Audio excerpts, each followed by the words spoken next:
My project aims to understand, share, and uplift the work of higher education students as they are struggling against infringements on open inquiry and expression and their efforts for equity on higher education campuses. I'm interested in how they're using civic action and democratic engagement to engage the power they have in the fight for academic freedom and free expression on campus. In particular, the ways that minoritized students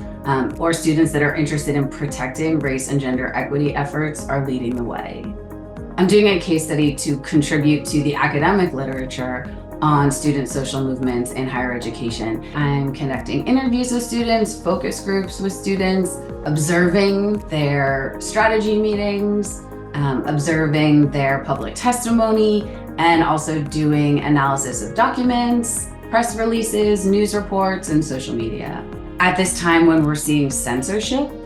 pushed by governments within the learning environment, within institutions of higher education, it's important to highlight the voices of students who are resisting this sort of censorship